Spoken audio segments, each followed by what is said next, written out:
तो आज शुरू कर रहा हूँ मैं गणित कक्षा 6 का 3.1 संख्याओं के साथ खेलना। क्वेश्चन नंबर 1 है निम्नलिखित संख्याओं के सभी गुणनखंड लिखिए। 24 दे रखा है, 15 दे रखा है, 21 दे रखा है, 27 दे रखा है, 12 दे रखा है, 20 दे रखा है। तो उनका गुणनखंड लिखिए बोल रहा है। पहले हमको गुणनखंड क्या है वो समझना ज़रूरी है। गुणनखंड खंड क्या है?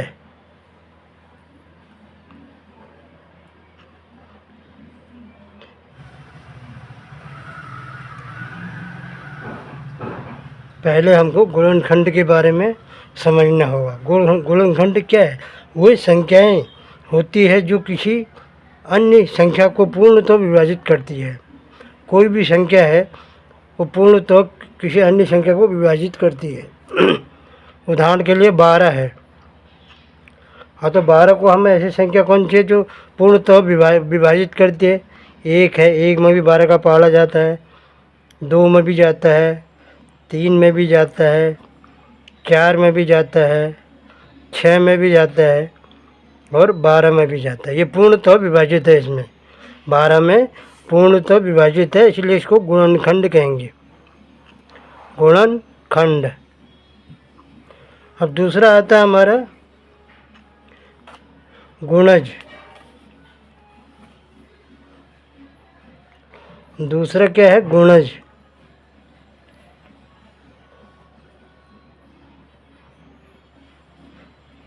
गुणज वे संख्याएं होती है जो किसी भी दी गई संख्याओं को पूर्ण संख्या से गुणा करती है। गुणज वो संख्या कहलाते। गुणनखंड तो वही संख्या होती है जो किसी अन्य संख्या से पूर्णतः विभाजित कर देती है। जो 12 को ये संख्या जो है 1 2 3 4 5 6 12 ये पूर्ण तरह से विभाजित हो रही है इसमें 12 में, तो इसको गुणनखंड बोलेंगे। और गुणज किसे बोलते हैं? वही संख्याएं होती है जो किसी दी गई संख्याओं को पूर्ण संख्या से गुणा करती है। उदाहरण के लिए 3 है। 3 का गुणज क्या होगा? 3 का गुणज 6 होगा, 9 होगा, 12 होगा, 15 होगा, 18 होगा। ये 3 के गुणज हैं। मतलब ये पूरा गुणा करते हुए जा रहे। 3 का 6, 6 का 9, 9 का 12, 12 का 15, 15 का 18। इसको हम गुणज कहते हैं। गुणज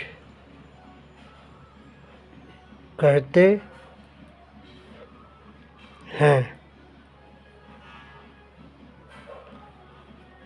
समझिए गुणनखंड और गुणज में क्या अंतर है। तो पहले ही अंतर समझना आपको जरूरी है। गुणनखंड किसे कहते हैं? जब पूर्णतः विभाजित करती है। जैसे 12 को पूरा 1 2 3 4 5 6 ये संख्याएं जो है 12 को पूर्ण तरह से विभाजित कर रही है। और गुणज वे संख्या होती है जो किसी दी गई संख्याओं को पूर्ण संख्या से गुणा करती है। जैसे ये 3 दी गई है। अब 3 का गुणा कौन जो होगा? 6 9 12 15 18 ये गुणज हो गए इसके। चैप्टर 3.1 निम्नलिखित संख्याओं के सभी गुणनखंड लिखिए। अब इनके सभी गुणनखंड लिखने हैं। नंबर 1 का ए 24 का इनके गुणनखंड लिखने हैं। ये पूर्ण तरह से 24 को विभाजित किया जाए, में 24 में उनका भागा चला जाए। वो कौन सी है? 1 है, 2 में भी जाता है, 3 में भी जाता है, 4 में भी जाता है, 6 में भी जाता है, 8 में भी जाता है और 12 में भी जाता है और 24 में भी जाता है। ये 24 में ये पूर्ण तरह से विभाजित है। 2 का पहाड़ा 12 12 दूनी 24, 3 का पहाड़ा 8 तिया 24, 4 का पहाड़ा 6 चुको 24, 6 का पहाड़ा 6 चुको 24, 8 का पहाड़ा 8 तिया 24, 12 का पहाड़ा 12 दूनी 24 और 24 में 24 से कम 24। तो ये इसका आंसर रहेगा। ऐसे भी 15 दिया है, 15 का गुणनखंड, 15 का गुणनखंड, 15 का गुणनखंड कैसे करेंगे? 3 में जाता है, 1 में तो जाता ही है, 3 में जाता है, 3 पंजे 15, 5 में जाता है और 15 में जाता है। ये 15 के गुणनखंड हैं। ये आंसर आएगा हमारा। सी दिया है 21 का गुणनखंड। 21 का गुणनखंड क्या होगा? 1 होगा, 3 में होगा साथियाँ 21, 7 होगा और 21 होगा। ये 21 के गुणनखंड है। 21 में पूरी तरह से विभाजित है।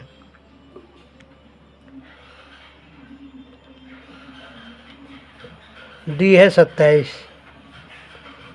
बराबर 27 में कौन कौन? 1 होगा, 3 होगा, 9 होगा और 27 होगा। ये 1, 3, 9, 27, 27 में पूर्णतः विभाजित है। यही आंसर हो जाएगा।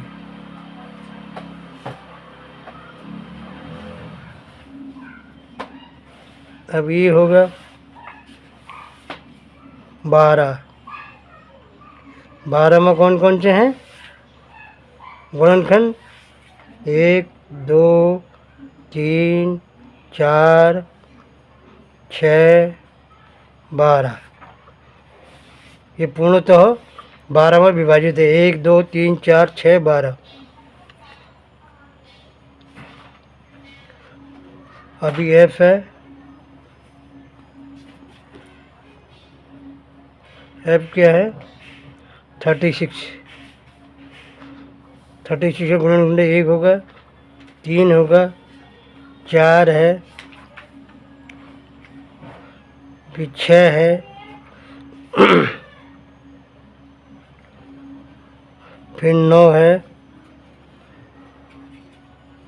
फिर 12 है, फिर 18 है, फिर 36 है।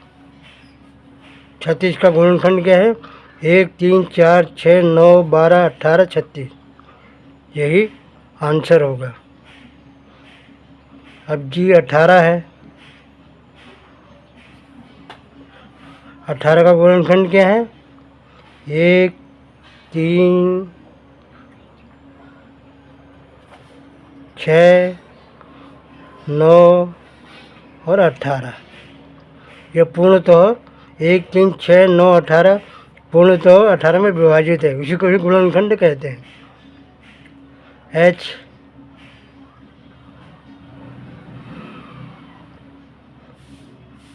23 में 1 है और 23 है। ये दो ही निम्नलिखित संख्याओं के प्रथम 5 गुणज लिखिए। ये तो हमने गुणनखंड लिखे जो पूर्ण तरह से विभाजित कर रहा है। अब हमको गुणज लिखने हैं।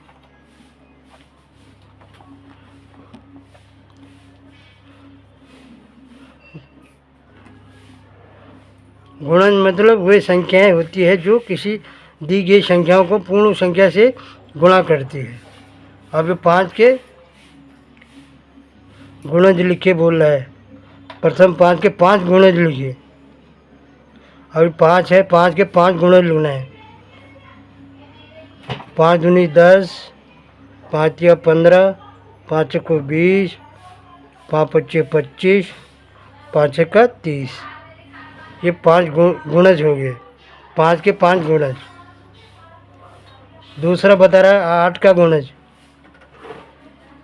8 कम 8 दूनी 16, 8 तिया 24, 8 चको 32, 8 पंजे 40, 8 छक 48। ये 8 के 5 गुणज हो गए। 8 का टेबल 5 बार पढ़ दो तो उसके गुणज निकल जाएंगे। जो भी संख्या दे रखे हैं उसका टेबल पढ़ना है हमको। अब सी है 9। 9 का गुण है 9 9 दूनी 18, 9 तियाँ 27, 9 चौको 36, 9 पंजे 45, 9 छक्का 54। ये 9 के 5 गुणज हो गए। 9 का पहाड़ा आगे पढ़ते जाना है 5 बार। अब क्वेश्चन नंबर 3 है, स्तंभ 1 की संख्याओं का स्तंभ 2 के साथ मिलान कीजिए। यह हमें संख्याएं दे रखी है, दोनों को आपस में मिलाना है, स्तंभ 1 और स्तंभ 2। पहले दिया है 35, 7 का गुणज है। दूसरा है 15, 30 का गुणनखंड है। तीसरा दिया है 16, 8 का गुणज है। चौथा 20, 20 का गुणनखंड है। पाँचवा 25 है, वो 50 का गुणनखंड है। ठीक है, ये लगा दिया हमने।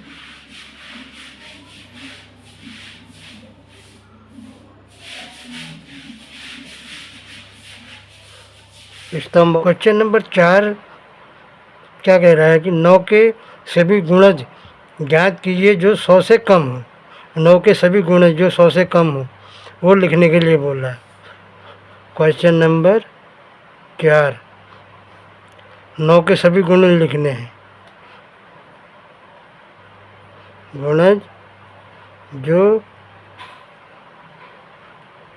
100 से कम हो। ऐसा क्या होगा? 9 एकम 9, 9 दूनी 18, 9 तिया 27, 9 चौको 36, 9 पंजे 45, 9 छक्का 54,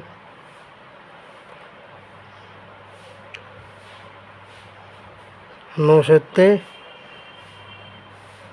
63, 9 अट्ठे 72, 9 नम 81, 9 दशम 90 और 9 11 99। 100 से कम है तो ये इसके गुणज हो गए। 9, 18, 27, 36, 45, 54, 63, 72, 81, 90, 99। ये 9 के 100 के नीचे के गुणज हो गए। 100 के नीचे के गुणज हैं, यही आंसर है इसका। वीडियो अच्छी लगी तो प्लीज़ लाइक करें, सब्सक्राइब करें और ज़्यादा से ज़्यादा लोगों को शेयर करें। बेल का आइकॉन का बटन ज़रूर दबाएं। सब्सक्राइब करें, शेयर करें प्लीज़। धन्यवाद। आगे की वीडियो को देखने के लिए लाइक ज़रूर कीजिए प्लीज़। एक लाइक के लिए मैं आपका वेट कर रहा हूँ। प्लीज़ प्लीज़ प्लीज़ एक लाइक कीजिए।